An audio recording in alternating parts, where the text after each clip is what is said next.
Hello, my Teaserking family. How is everybody today? Fine Saturday. I apologize. I was going to be on 11. I'm on a little bit later. I had to stop at my gold store. So this was a very neat one, a kangaroo. Never seen it before. It's a 2022. This is a half ounce of gold. Cost me $910. Very happy to buy things on sale. It's Australian, obviously. So that's my newest number. And then I got 3 ounces of silver. Now, he only had 8. Okay. He only had 8 of these left. I got 3 of them. But I'd rather buy the gold. Now, he had one more of these. He had one of these half Canadian maple leafs. He did not have any gold eagles, and he had a buffalo, a U.S. buffalo as opposed to an eagle. So the reason he had this is somebody brought it in and sold it. Not because he could find it. He can't find product. He's running out of gold. He's running out of silver. People coming in, buying it as soon as possible. Teaser King, again, ahead of the curve. Now, I'm going to read you this quick thing on gold. We're going to start with gold. We'll get into football in just a minute. Here's an article. I'm going to read it. I'm not going to show it all, but this is what it says. A gold coin safer than currency in the Royal Bank of Zimbabwe. Now, I've shown you on the show where Zimbabwe went to gold coins.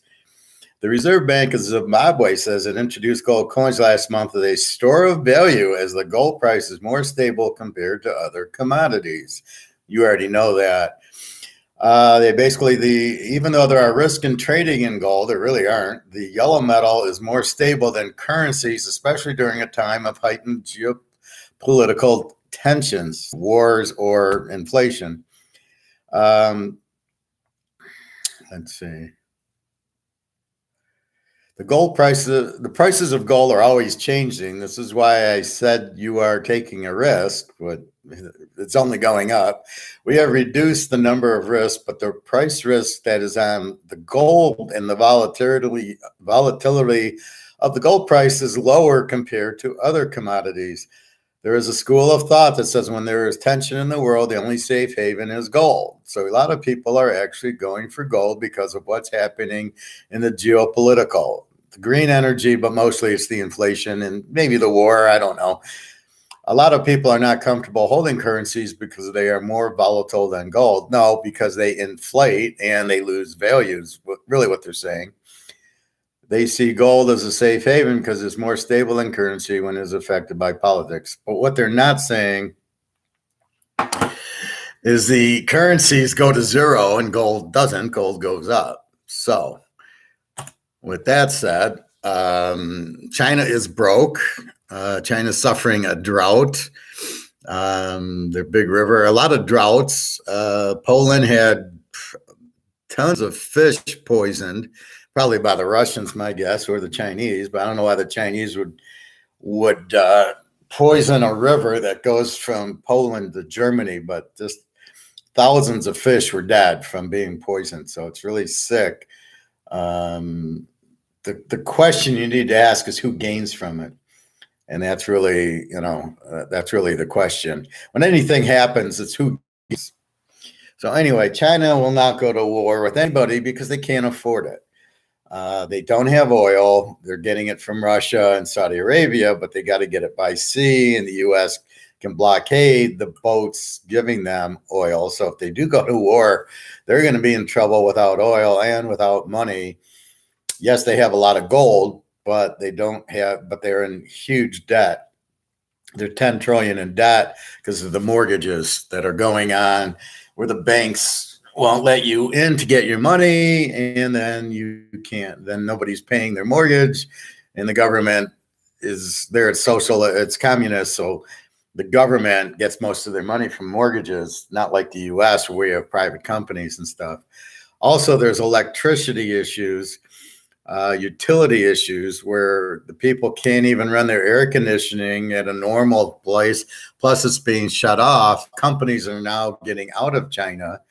I think Panasonic, I think Toyota, I think there's a few other major companies that have basically closed up shop and left because there's no electricity to use to run on your planet. So that's another big problem. So that's problems going on in the world. This war in the Ukraine, I don't know. You don't see as much coverage on it. I don't really know what's going on. This nuclear power plant, not a good thing. Again, that just creates more and more inflation and more.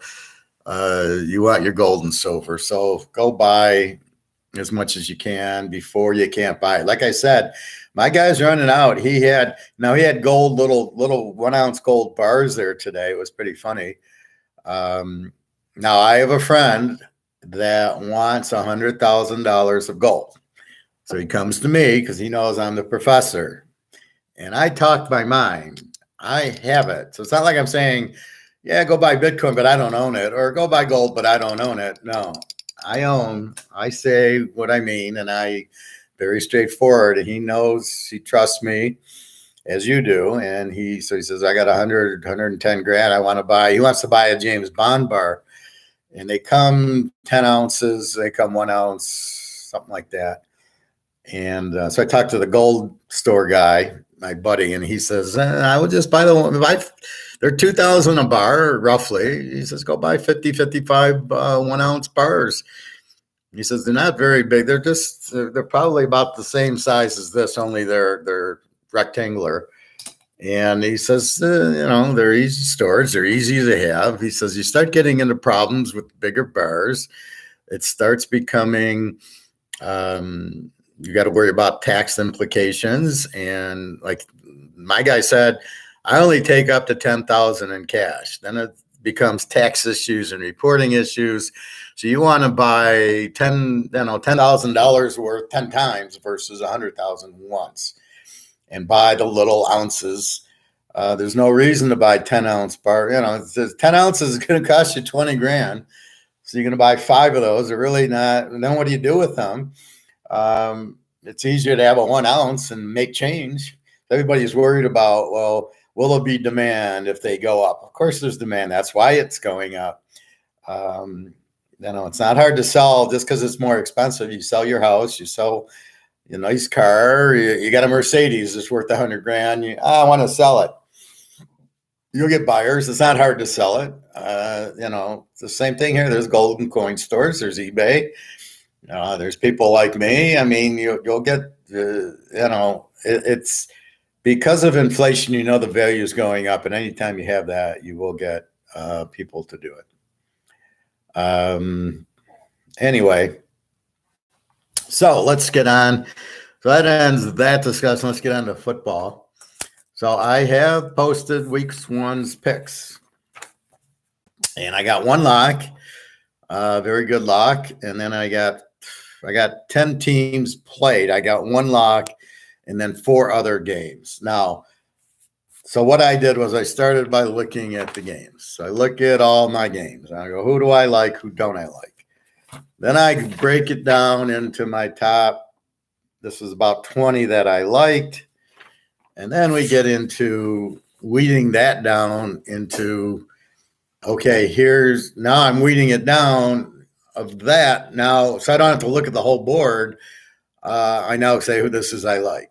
So let's get into really what am I looking at?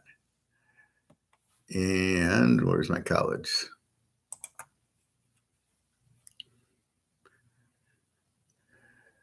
I don't want you college football. NFL.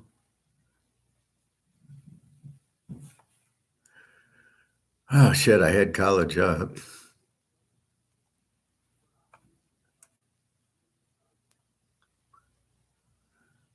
Where did it go?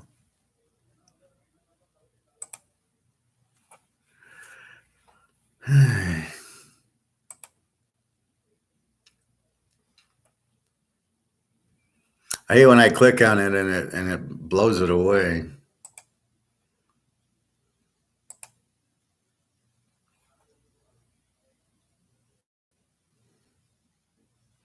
I just had it up and I left it up so I could use it for the show. Anyway.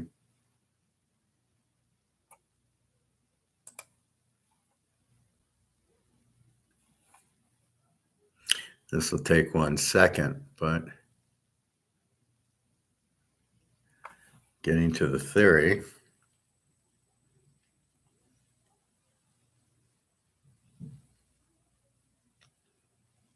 All right, here it comes. Just a second.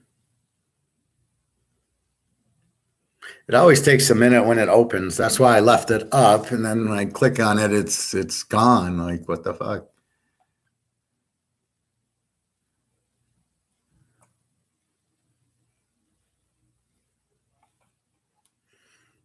All right.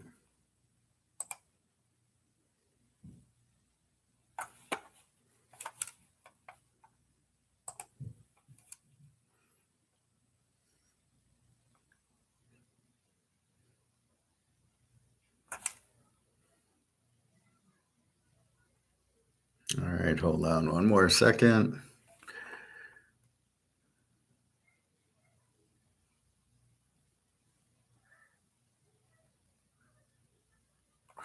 Okay, so what I'm looking at, like for now, I've got to use last year's data.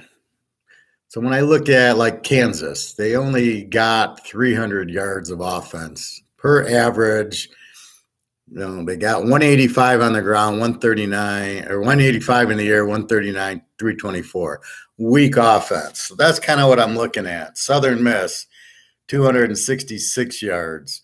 So that's important. Now they only scored 17 points. So I'm really getting it in points, but it's the same type of thing where you're looking at the points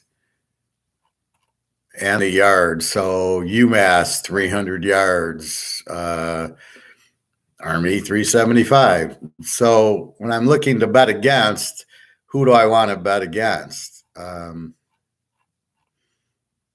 So I'm looking. So I go to the MAC. Akron 339, Bowling Green 317, Ball State 337. So that's kind of what I'm looking at when I make my points. Is I'm looking for, if I get a good offense, I'm looking at, well, this team doesn't score a lot, so let's try the USC Rice game, for example.